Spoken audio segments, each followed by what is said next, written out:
So our next question comes to us from Jim in Chino, California, and that is, why aluminum?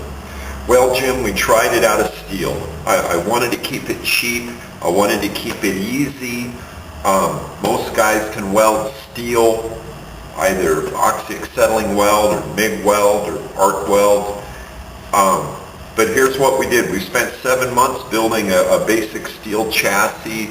A lot of that time was spent on design, of course. But after 7 months, we found the chassis was just too heavy.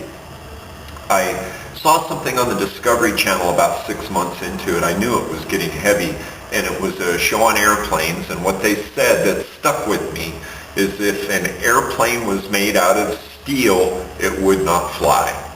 And it was at that point where I decided I just had to stop with the steel. We had to shift gears into aluminum.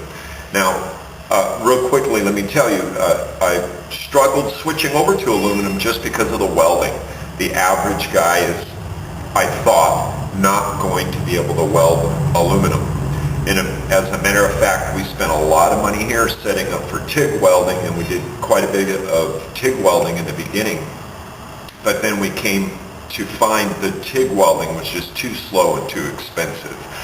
And then we stumbled onto the spool gun for welding aluminum. So just real briefly, there's another video that covers the spool gun, but I just want to touch on it here. This is what made doing the cabin bike in aluminum possible. This is a spool gun hooked up to a MIG welder, and even if you can't weld, but if you can MIG weld, it'll take you 5 minutes to do some real nice, to learn how to do some real nice welds with a spool gun. If you cannot weld at all, I would bet you in an hour you can be laying some pretty nice beads with the spool gun. Basically, there's a spool of wire on here. We're using 100% argon gas as a shielding gas, and literally, the parts don't have to be clean. They don't have to be real tight fit, and honestly, I'm welding, I can't even see what I'm welding. You literally point the gun and pull the trigger and start moving, and you're welding. One more thing we found out about the spool gun is it's relatively cheap to operate. A spool of wire, and we have 030 wire loaded in here. It holds a pound of wire, and a spool of wire is only about $6. Our completed cabin bikes take about 6 spools of wire, so 36 bucks worth of wire, which is relatively cheap compared to the materials required for TIG welding. And as I mentioned, the spool gun is very fast. TIG welding is very slow, which makes it expensive, especially if we're paying for somebody to do some welding. So I want to say, yes, we went to aluminum, but don't be afraid of it. Most guys are afraid of welding aluminum. Get a spool gun. Do not be afraid of it. It's actually relatively easy. Yes, the aluminum is more expensive than steel, but we've gone to great lengths to nest the parts, in other words, line up the parts for plasma cutting or laser cutting or water jet cutting. We've done our best to line up the parts to minimize the waste of material. So another thing I just want to touch on, when we were doing the chassis in steel, we had a lot of tubes which required bending. We had thousands of dollars of hydraulic steel tubing bending equipment. We had to do notching, which required more equipment.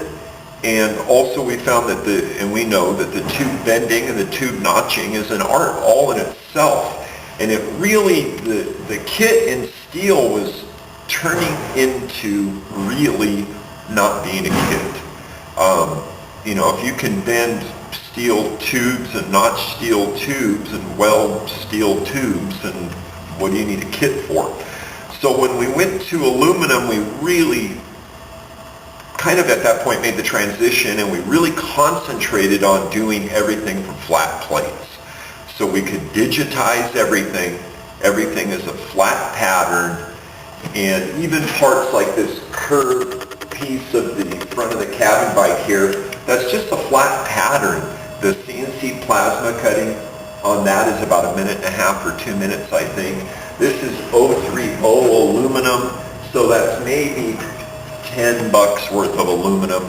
And again, 2 minutes of plasma cutting, boom, we have our part. The aluminum is very light.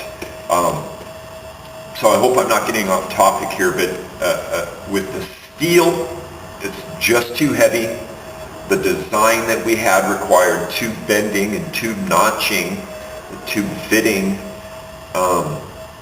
It turned out to just be too complicated, and when we more or less were forced to go to aluminum because of the weight, I was actually happy to find that the welding with the spool gun was not the challenge that I was afraid of, and not the expense that I was afraid of when it comes to aluminum.